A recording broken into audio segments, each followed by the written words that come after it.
often when one decides to adopt a pet, most will gravitate toward getting a dog or cat. But what about looking into another companion animal? Shelter liaison Alicia Avendano of the NS SPCA joins us to share the details on some of the other companion animals they have available for adoptions, particularly bunnies. Well, first of all, good morning, Alicia. Good morning. Thank you so much for having us. Our pleasure. Who is this? This is Fig, one of our adoptable bunnies at our Dartmouth location. He's looking for his, forever home and quiet place to go and settle. He was found out underneath a staircase on a property, so definitely ready to settle in with his people. Yeah, this is a domestic rabbit for sure. He doesn't Absolutely. He cannot survive outside on his own. He's beautiful. Actually, he's actually a really good bunny. He's stunning to look at, but also incredibly calm. You just pulled him out of his little carrier there, and I mean, he's not used to being on TV.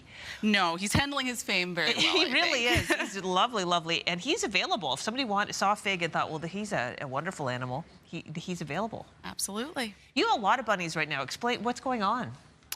Well, truthfully, bunnies, when they come into our care, it's a little difficult sometimes to tell if they are bearing any type of pups. So in this case, we do have quite a few baby bunnies that were born in care as of recently, quite a few mums. So it certainly ups our numbers there when that happens.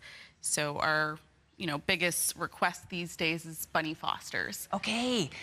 For people at home who aren't familiar, what kind of pets do rabbits make? They're actually quite the character. I think a lot of people don't realize that our pocket pets and our little critters like this actually can be quite playful. They can be trained very similarly to cats and dogs. So you can get them through their obstacles, do some agility type training. And ultimately, as you can see with Fig, they're very quiet and docile creatures. So they can kind of snuggle up with you and just enjoy your company. Yes, and in our experience, we had a rabbit for the longest time, and he was a wonderful social animal. We got him as a replacement for a cat because I'm allergic to cats. Perfect replacement. Exactly. Yes, so we trained, his name was Gunther, we trained him to jump up on my lap, just like Fig is with you. We'd watch TV together. He was a very, very social. When I walked in the room, that rabbit would run and put his head down, and I'll just pet, and he would want a little pat behind the ears, just like that. Oh, yeah, there we go. They're very, very, very, and they are social, and they don't make a lot of noise, but you can tell he's happy because he'll do a little grinding of his teeth called a teeth purr.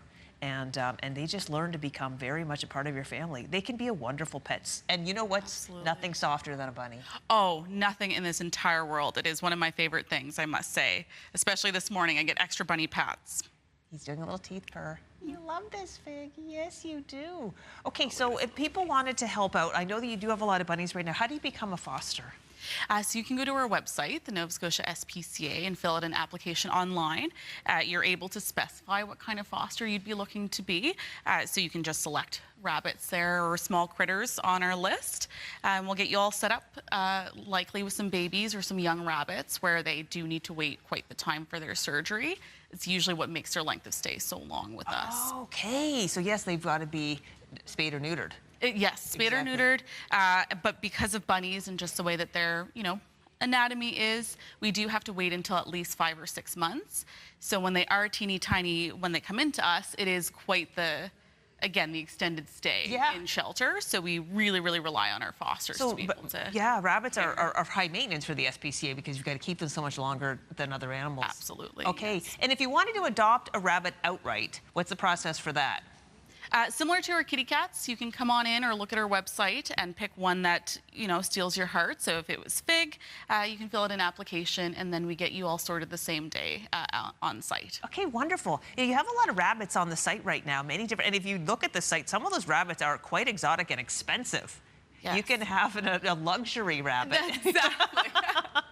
If you're just for the cost of the adoption fee. Oh my gosh, Fig is really a cutie. Yeah. People at home, he's a black bunny, so he doesn't show up as well on camera, but he has little face. Oh my goodness, and he's got that little nose. Wonderful.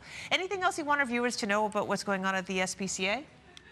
Again, fosters are such a big part of our overall makeup. We are really, really thankful to everyone who is already fostering but are very excited to welcome any new ones, as well as, our volunteers that come and help enrich the bunnies that are still in our care with us. Okay, perfect. And of course, if you want to support the SPCA, we have put their website on ours so you can check out the adoptions for bunnies and all other creatures. Check out fostering and also check out how you can make a donation. But another way to donate is to shop at the SPCA thrift stores. Absolutely. All right. Thanks so much for coming in. Thank you. Thanks, Fig. You were a model citizen.